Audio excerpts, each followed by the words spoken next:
Okay, Bonaparte, settle down. It's time for your close-up. Hi, this is Bonaparte with BERNINA of Naperville, and Mom wanted me to introduce this month's Serger Club project. And really, it's because it's all about this chair cover that became an Instagram sensation when she posted it. We're going to learn how to use the extra large piping foot for the BERNINA Sergers and how to fashion it into a slip cover suitable for any dining room chair. So, take it away, Mom. Well, thank you so much, Bonaparte, for that introduction. You're very sweet. So, as Bonaparte mentioned, we covered a chair with the Tula Pink Besties collection. We added some embroidery to it and all of that good stuff. And it really was so cute in the store. And everybody has asked, well, how did you make that? So I thought it would be a good idea to make that into our project. So what we're using is a 4-thread overlock stitch to make the piping and save the edges on our quilted pieces. Then we're going to actually still use the extra large piping foot, but we're going to do the right needle chain stitch to attach the piping. And this is truly a home deck extravaganza. So what I'm working from right now that you see is our BERNINA of Naperville interactive presentation deck that you get if you decide to take the plunge and sign up for our Serger Club. Now you're watching this video for free, but we have some more specific instructions that you get in this handout. And for the supplies, well, pre-quilted fabric is great, home deck fabric is awesome, anything like that, but I actually used a quilt that I recycled into this project because it was a quilt that we made. It was just laying around. We hadn't even bound it yet. So I took the 1 yard cut of fabric that I was going to use to do the binding and turned that into what I'm using to make the cording casing that will form the piping and a little bit of binding that's going to go on this project. Now, our awesome foot that you see here, our extra large piping foot, it can do everything from 3/16 of an inch to a 1/2 inch cable cord. So you can choose how thick you want it. And if you cut your bias strips 2.5 inches, that should satisfy all of the different sizes for this particular foot. And then match your thread for the fabric that you're using. We use Ceracord thread in gray. In fact, we use the kind that comes with your BERNINA 850, 890, or L 860. And there's our extra large piping foot. And then if you want to just do everything by the serger, you might want to make sure that you pick up a number 12 cover stitch compensating. You're also going to need some 505 spray, straight pins, a Hera marker or bamboo turner, or your acrylic nails, small scissors and a stiletto, a Sharpie, butcher paper, old wrapping paper, or packing paper to make your pattern. And I am going to be doing my binding on a sewing machine, but you could also do it on your BERNINA L 890 or any cover stitch machine. And just as usual, if you sign up for our club, it's only $15, you'll get this coupon that gives you the code for 25% off our XL piping foot and our C12 cover stitch compensating foot. So now I mentioned that I upcycled a quilt. So what I did is I washed it first to kind of pre-wash it, pre-shrink it, all of those good things. And then I put it aside and I started making my pattern. Now, let's have a look at how I did this. Are you inspecting the chair? All right, so the way that I do this when I'm measuring something is I will use, like this is butcher paper that I got from Uline, and I will kind of shove it back there, you know, like as far as I can, and then on this end I'll add like a little bit extra so I can push it into that crease there, right? And then I'm kind of just lining this up here. I think that this can be relatively square. So what we're going to do is we're going to measure this seat. It's about from here to here, and that's we'll call it 16 inches. And that's going this way to this way. And then, like I said, I'm going to shove that little guy in there, kind of far there. And now we're going to go down here. And this is 17 inches from here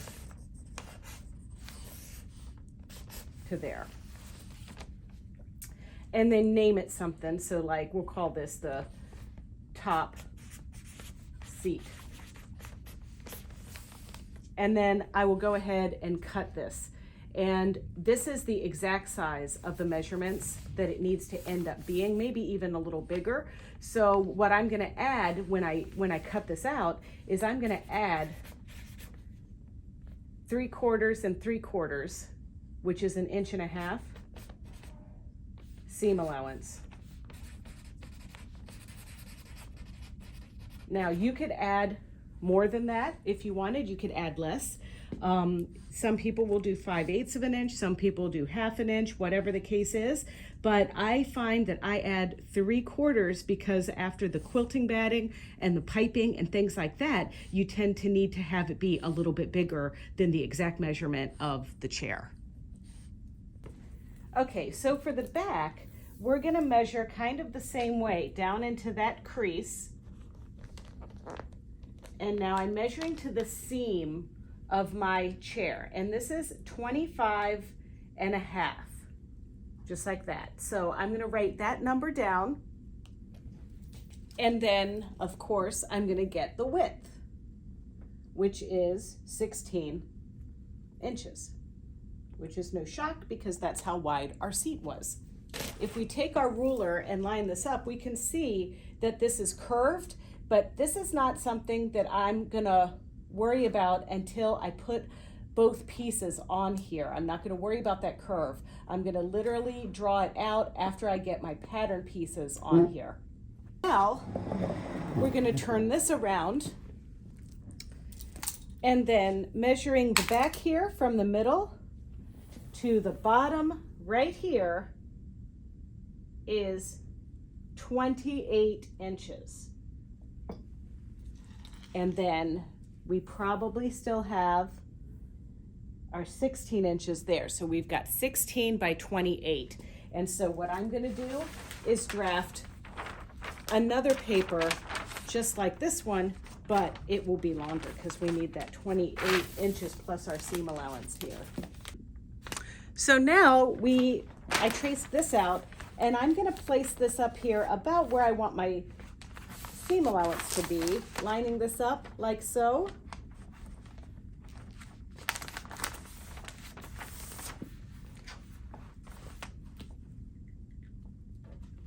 And it's curving around, so I'm just gonna trace my seam allowance as I move this seam to the top like this.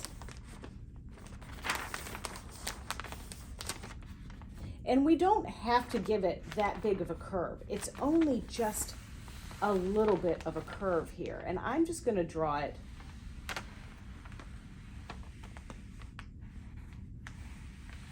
to the middle like that. So it's just a little gentle curve like so. And I'm gonna add my seam allowance to the edge there. And I'm going for 3/4 of an inch seam allowance. So that's my 3/4 line here, then I've got 3/4 here and here. So we're just gonna kind of taper that in just to the edge. So that's a reminder that that's the edge of here. And that, ladies and gentlemen, is how I get marks all over my cutting mats. Okay, so then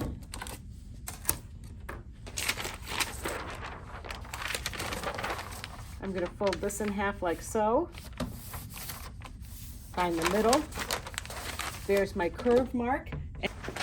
I'm gonna take my other piece, which is the front, find the center of this one,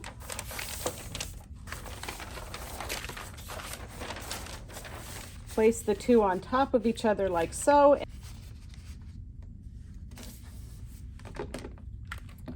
And we're just cutting a little bit off the edge. So there's our curved top here, and our curved top there. All right, I'm holding the camera here so I can show you more easily. So for copying the side piece here, I've put pins in along the piping seam. And I'm using my fingernails, but you could probably use like a Hera marker or something to make that crease. And that's kind of gonna be our crease that is our seam line. So we're gonna have to measure our seam allowance out from this crease. Yes, and the inspector is right here helping me with this. Okay, so there we go. So we're gonna trace that with a Sharpie once we get it off our chair.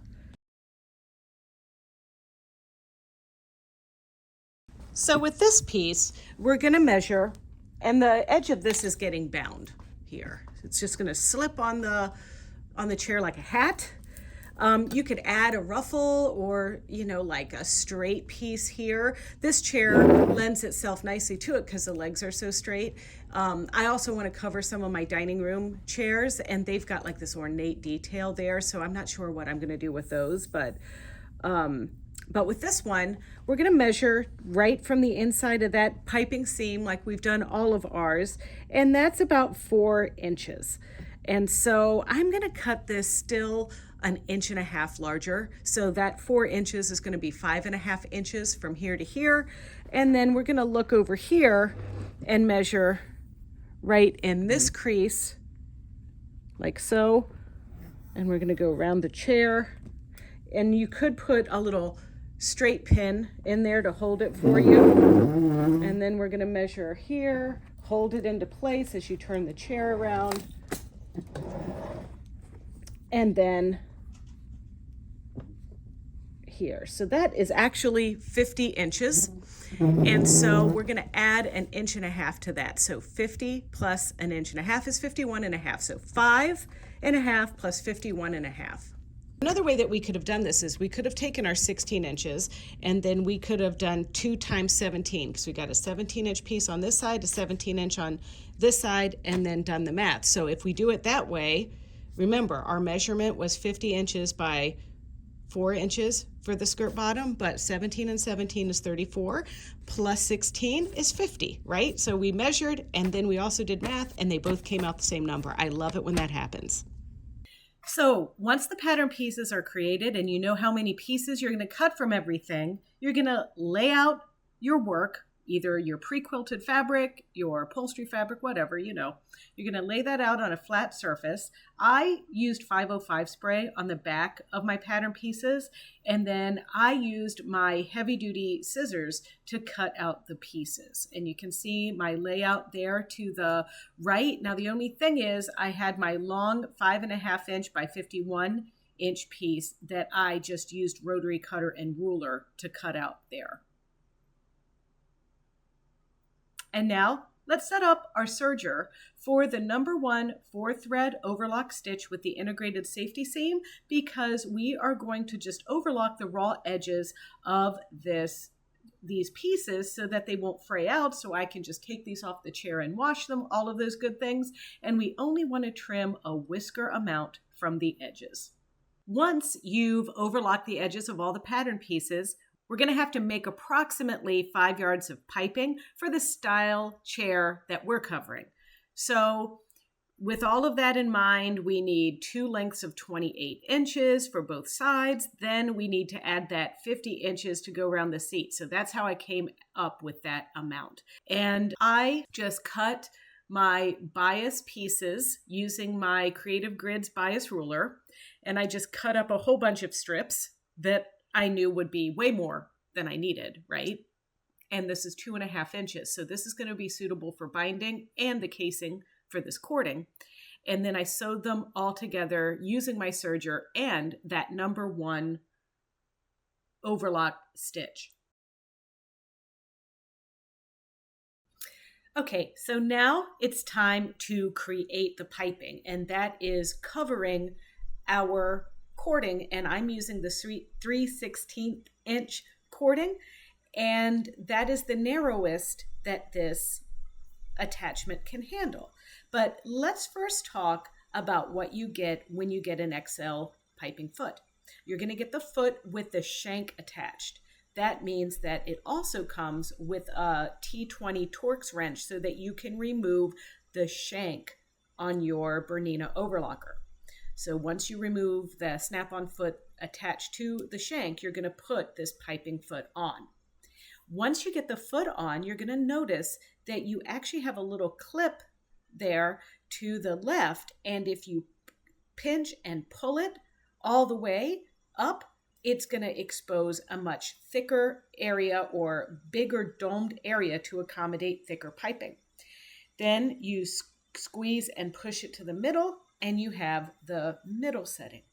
Then you push it all the way down, and you're going to get it for the narrowest size. And you'll see that little area that just gets kind of smaller and smaller each time you push it closer to the foot. So once you slip your cording under the foot, I like to pull mine out by a couple of inches just to get a good start. Then you're going to just let the machine trim using that blade about 1/4 inch, because we cut this 2.5 inches. So just run this through, and congratulations, you've made a piping unit.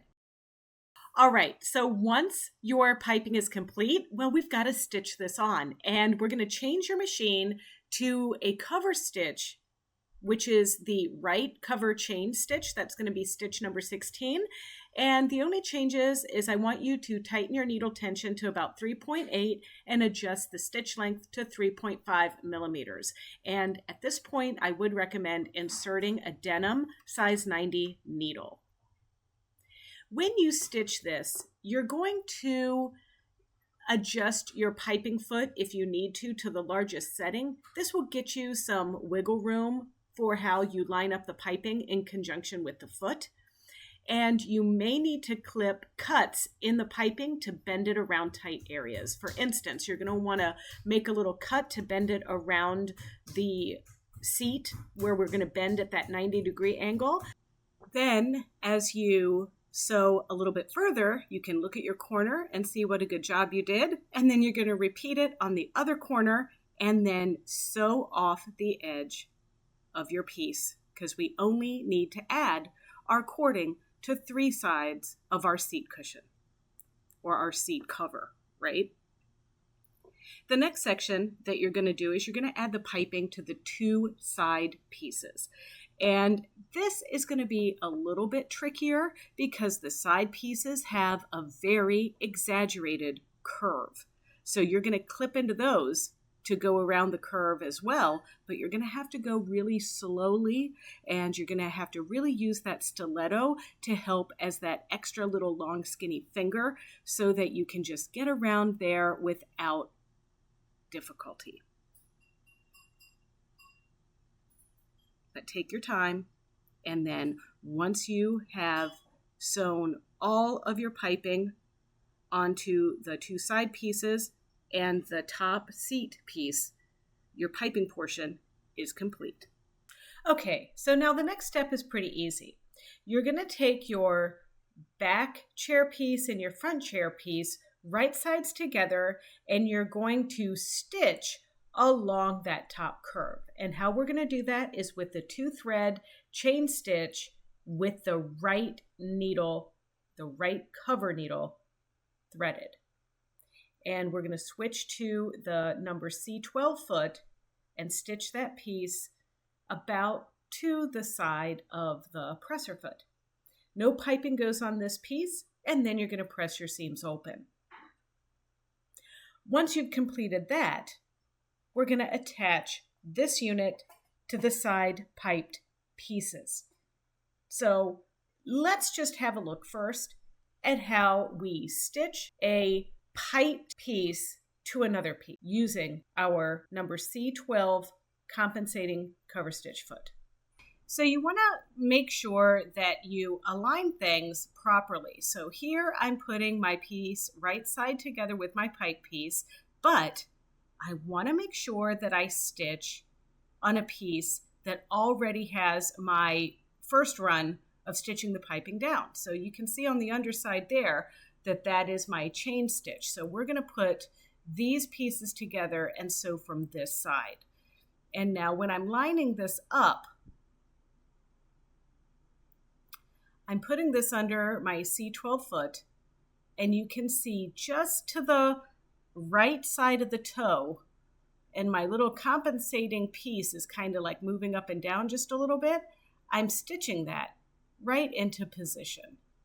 And this foot, because it's got those little bevels in there, or those little lifters, it really glides over this uneven fabric, letting me sew this piping just perfectly.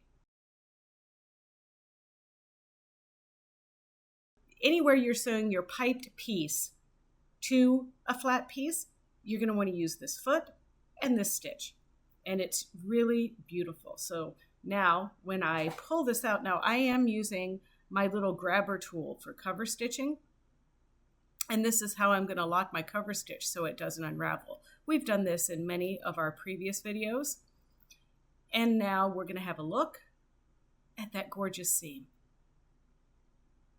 Super easy. Okay, so let's be honest. Nobody's going to make the exact same chair cover that I'm making unless you happen to have one of these little $20 chairs from the Christmas tree shops like me, right? Since I already showed you how you're going to stitch your piping onto your side pieces, and then essentially how you're then going to use your cover stitch foot number 12, that cover C12, the cover stitch compensating foot, to then sew, your pieces together like this, right? Then how did I assemble my chair? Well, honestly, I matched the bottom back. This is the bottom back side of the long piece of that chair. I matched that to the bottom of this piece. Then I just pinned the center of the curve to the seam line up here. And then I just pinned right sides together to hold everything in place. This side matches, this side is going to be short. And, because I've got to compensate for our little 5.5 inch by 50 inch band that goes around our seat cover.